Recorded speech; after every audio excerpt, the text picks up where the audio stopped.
தானியங்கள்லேயே தனிச்சிறப்பு வாய்ந்தது கம்புங்க.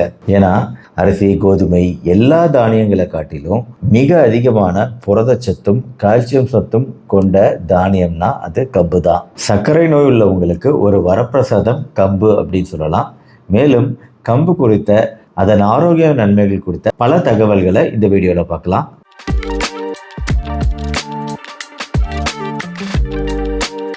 நான் டாக்டர் கார்த்திகேயன். கம்பு பொறுத்த வரைக்கும் சோளம் மாதிரியே கம்புமே ஆப்பிரிக்கா தான் அதோட பூர்வீகம். அங்கேருந்து இந்தியாவுக்கு வந்தது. ஆனால் சங்க இலக்கியங்களில் 2500 வருடங்களுக்கு முன்னாடி எழுதப்பட்ட பாடல்களில் கூட கம்பு குறித்த குறிப்புகள் இருக்குது. அரிசியை காட்டிலும் கனிமம், புரதம், கால்சியம், இரும்பு சத்து போன்ற அனைத்து சத்துக்களுமே அதிகமாக கொண்டது கம்பு. அரிசியை விட கிட்டத்தட்ட 8 மடங்கு அதிக இரும்பு சத்து கொண்ட இந்த தானியத்தை வேக வைக்கிறது தான் கொஞ்சம் சிரமமான காரியமாக இருக்கும். இதை கண்டிப்பாக ஊற வைக்கணும்.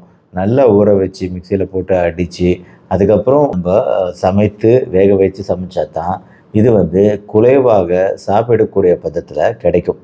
அது மட்டும் இல்லாமல் இது ஒரு கடினமான தானியம். இப்போ அரிசியில் உமியில் தான் எல்லா சத்துக்களும் இருக்கும். அந்த உமியை நீக்கிட்டோம்னாலே நிறைய சத்துக்கள் அரிசியிலேருந்து போயிடுது அப்படின்னு நம்ம நிறைய வீடியோக்களில் சொல்லியிருக்கேன். ஆனால் கம்பு பொறுத்த வரைக்கும் அந்த பிரச்சனை கிடையாது. ஏன்னா கம்புக்கு கம்போட உள்கூட்டில் சத்துக்கள் மிக இறுக்கமாக அடக்கப்பட்டிருக்கு, பேக் பண்ணப்பட்டிருக்கு உள்கூட்டில்.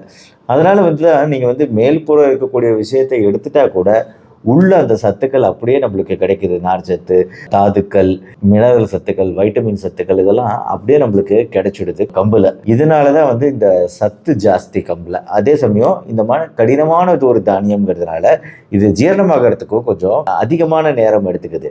கொஞ்சம் நல்லா தண்ணீர் குடிக்கணும். கம்பு சார்ந்த எந்த உணவுகள் சாப்பிட்டாலுமே தண்ணீர் குடிக்கணும். பசி குறைக்கும், நல்லாவே பசியை குறைச்சிடும். ஏன்னா ஜீரணமாகறதுக்கு கொஞ்சம் டைம் எடுத்துக்கும். இந்த மாதிரி பண்புகளால தான் இதில் இருக்கக்கூடிய நார்ச்சத்துக்கள் எல்லாம் சேர்ந்து இந்த சர்க்கரை அளவுகளை குறைக்கிறதுக்கு ரொம்பவே ஹெல்ப் பண்ணுது. உடல் எடையை குறைக்கிறதுக்கு ரொம்பவே ஹெல்ப் பண்ணுது. ஆனால் அதே சமயம் அரிசியோட சுவை கம்மியாக இருக்குமா? கிடையாது. எல்லாருக்குமே தெரியும், சாப்பிட்ட எல்லாருக்கும் தெரியும். சுவையை பொறுத்த வரைக்கும் மற்ற சிறுதானியங்களோட கம்பேர் பண்ணும்போது, ஒப்பிடும்போது கம்போட சுவை அப்படிங்கிறது எந்த விதத்திலும் குறைந்ததில்லை. அரிசியை விட நல்லாவே சுவையாக இருக்கும் அதை செஞ்சு சாப்பிடும்போது. அதனால தான் இந்த வீடியோவில் கம்மங்கூழ் எப்படி செய்கிறது அப்படிங்கிறதையும் நம்ம காமிக்க போகிறோம். இன்னொன்று கம்பில் செஞ்ச தோசை, இந்த தோசையும் காமிச்சிட்றேன். ரெண்டுமே ரொம்ப சூப்பராக டேஸ்ட்டாக செஞ்சுருந்தாங்க. செஞ்சவங்களே கொஞ்சம் பேசவும் சொல்லிவிட்டேன். அதை பற்றி நீங்கள் பேசுங்க, என்ன பண்ணுறீங்க அப்படின்னு. அதை நீங்கள் பின்னாடி பார்ப்பீங்க. பெர்னிசிட்டம் குளோக்கம் அப்படிங்கிறது அறிவியல் பேர், ஆங்கிலத்தில் பேர்ல் மில்லட்.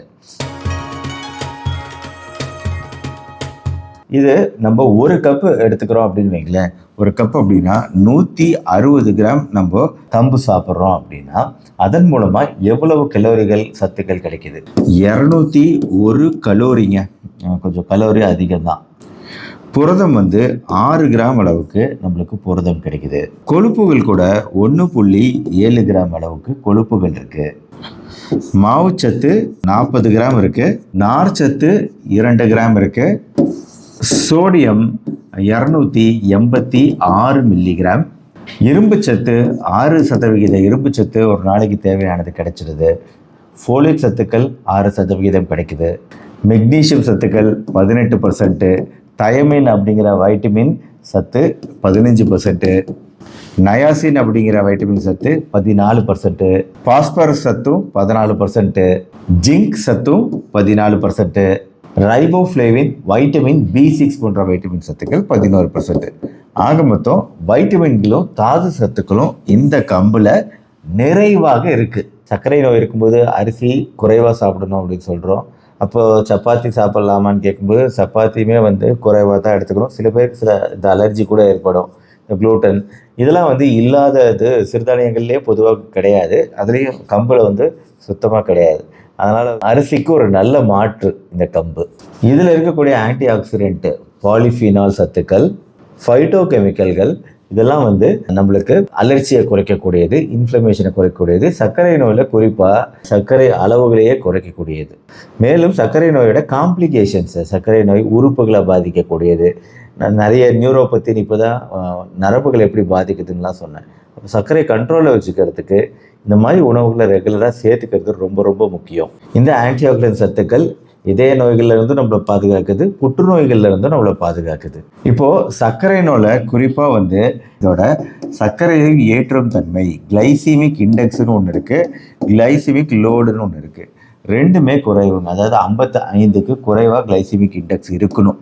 பொதுவாக இது வந்து அரௌண்டு 50, ஆவரேஜாக 50 தான் இதோட கிளைசிமிக் இண்டெக்ஸ். அதே மாதிரி கிளைசிமிக் லோடு அப்படிங்கிறது 10க்கு குறைவாக இருக்கணும். இதோட லோடு வந்து கிளைசிமிக் லோடு வந்து 9.2. அதனால தான் இது வந்து சர்க்கரை அளவுகளை வந்து சீராக வச்சுக்க உதவி செய்யும். திடீர்னு ரத்தத்தில் ஏற்றாது. அதனால் இது ரொம்ப நல்லது.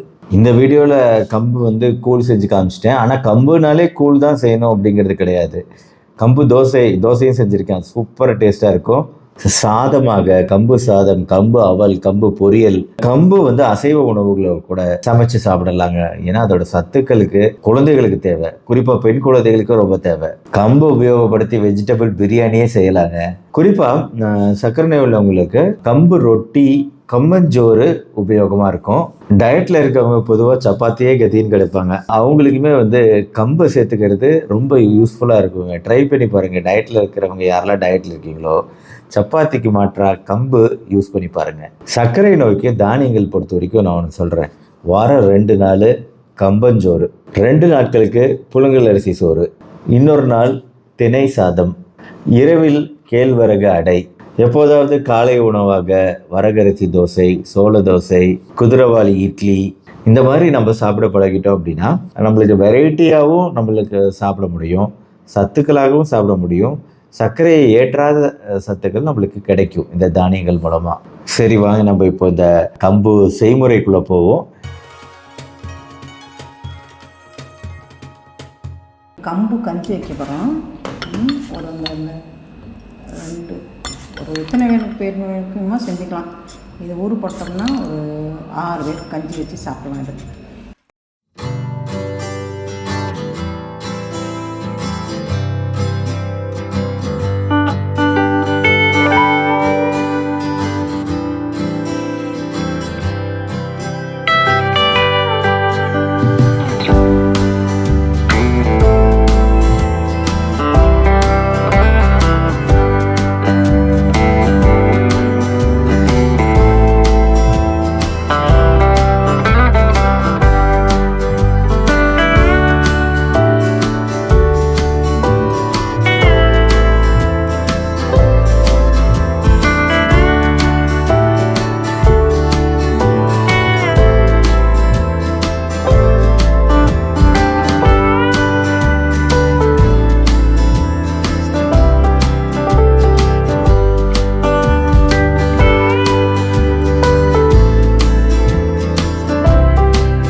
ஆக இந்த கம்பு எப்படி நம்ம செஞ்சு சாப்பிட்டோம் அப்படிங்கிறத பார்த்தீங்க.